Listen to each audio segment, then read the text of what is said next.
Hey guys, hope everyone's hanging in there okay. Just gave you a whole bunch of things to listen to and check out in your textbook, and I figure I'd send over a video of just some different class notes and things that just to kind of give you a little bit of a extra idea of what you're listening to and reading about. Um, so far we've gone over all of the classical period, and we touched upon some of the main composers of that. Mainly is Beethoven, Mozart, and Haydn are sort of the big giants of the period.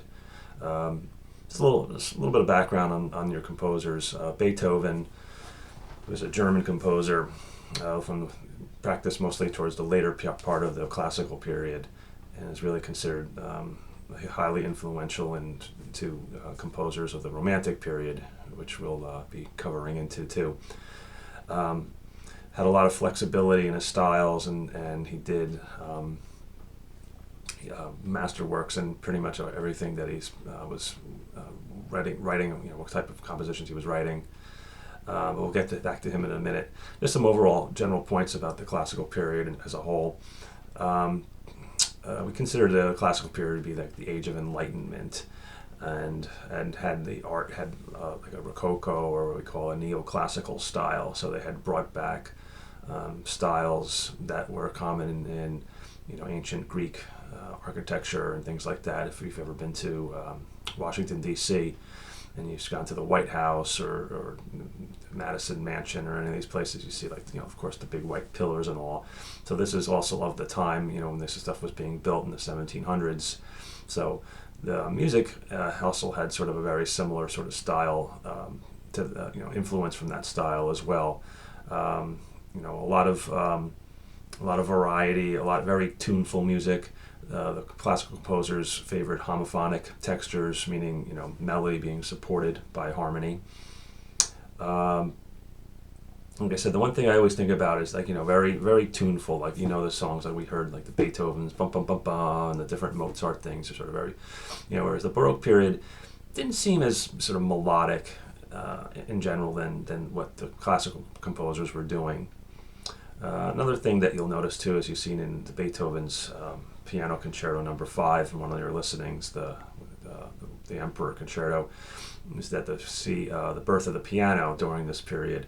Baroque, when we listen to the music of Bach, it had music that was featuring harpsichord, which we saw with that very virtuoso solo we did on the Brandenburg Concerto. So by this period now, the piano had been invented. So if you're hearing harpsichord, it's not likely it's going to be coming from this time period and after. So composers and artists were exploring what the piano can do. And one of the things the piano can do that harpsichord really can't is sort of feature dynamics. Piano keys are very sort of touch sensitive. You can play very loud, very soft. You can sustain notes with a pedal. You'll see like pedals on the bottom of a keyboard. You always wonder what it was. One of them pedals, you could hold it and the note will sort of sustain itself, meaning it'll just keep ringing for an extended period of time. These are things that really don't necessarily happen with a harpsichord. So as a result, you get to see a lot more of these sort of melodic and dynamic variety with these classical pieces. So in history, sort of sociologically, we see also now the rise of the middle class. In previous periods, we said you're either sharp division of classes. You had you're rich, you're poor, you work for the church, like in the Middle Ages, and things had started to gradually become more diversified with we said about the Protestant movement and things like that. By the time we get to the classical period, we see what we consider to be the rise of the middle class. So life similarly to how we have it now.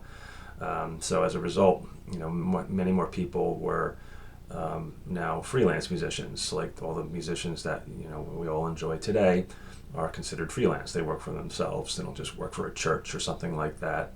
And also many more public concerts. So it wasn't just sort of something just for the rich to have an orchestra playing. People could enjoy a concert just like we can, at least under normal circumstances.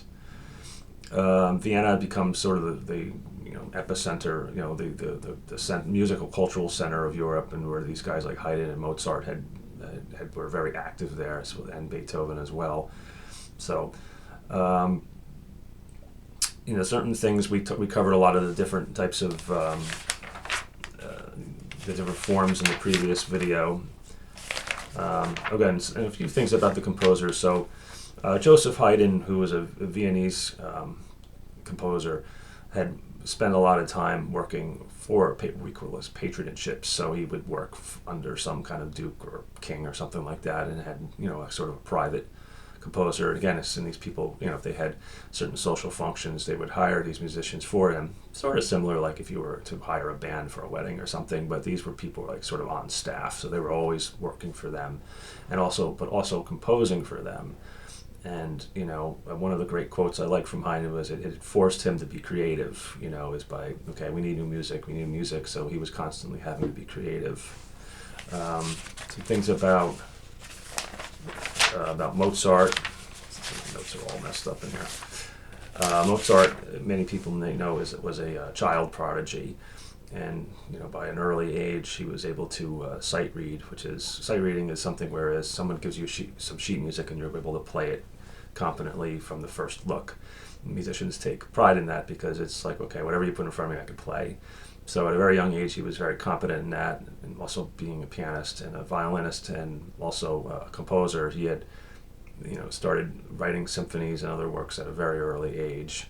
And what happened is, as with much child prodigies, his fame and popularity were at its height during his youth, and had spent his life on tour and everything like that as just like this freak player. But as he had gotten older, his popularity had waned. Just like I said, like when you see these, wow, he's only 10, but then when he becomes 20, nobody really cares. So I guess that was the case with him, and it sort of had a very loofy personality. There's a great movie called Amadeus that won the Academy Award for Best Picture in the 80s. It's kind of worth watching or something. You could sort of see he was he was a character, you know what I mean? And from what I've read, that he had, floundered his money. He was sort of a womanizer and stuff like that. So he was just sort of one of these eccentric geniuses. And then Beethoven, most people know from Beethoven, had lost his hearing during his life and had, really had this sort of victory over despair, and his music had sort of reflected his sort of tortured personality. And a lot of the things in fact, many consider his greatest works were at the end of his life when he was completely deaf. So it's pretty remarkable. Just like you're hearing the Rondo, Beethoven, the piano concerto, that was towards the end of his life. So it was probably, if he was hearing anything at all, it was very little, and he was writing something like that. So he had this sort of victory over despair, very torturous personality, and his music reflected it. And one of the things that you'll see in where he transitions to these romantics is that the music becomes much more personalized, much more emotionally charged, as opposed to something like, okay, we're going to write this trio and that's going to be that. So the music sort of is very emblematic to how musicians function today. Very, if you're like interested in like soul music or R&B, you can sort of see where it sort of had come from. It was being music that was very, very personalized, very emotionally charged. And that's sort of in a nutshell with him. And he's personally my favorite of all composers. And very could be very, very dramatic. He could have very highs, very lows. He jumped around with different dynamics. You could see the quiet and loud. Very different sort of ways the instruments communicated with one another within an orchestra or within a compositional piece. He had a way of like sort of having like, the woodwind section almost talking to the brass section and things. So you have these sort of different sorts of dialogues happening, which are very interesting. So that's kind of like in a nutshell what's happening. Again, as you're kind of writing your notes and reporting back to me, I'd like to see or read, what kind of personal notes that you've made in terms of how the music responds to you. And as I always say in a class, people listen to music always in a unique way. So, feel free to sort of comment on, what you're hearing when you're listening to these pieces, and it's interesting because especially without lyrics, a lot of the stuff we've done, covered with the exception of, some of the opera and things like that have been, instrumental music. So instrumental music allows you to use more of an imaginative ear, as opposed to, okay, this is what this song is about, love, or this song's about this. So you can sort of get a sort of sensibility of it and how things are developing from just an instrumental point of view. So that concludes a brief overview of what you guys have been listening to for the classical period. And then next time I'll show a video going over the different Romantic period and 20th century. Just again, because of time restraints, we don't do a lot of music from the 20th century classical-wise. We're going to be starting to get into jazz and popular music and things like that in the upcoming weeks. So hope you enjoy this, and we'll see you soon.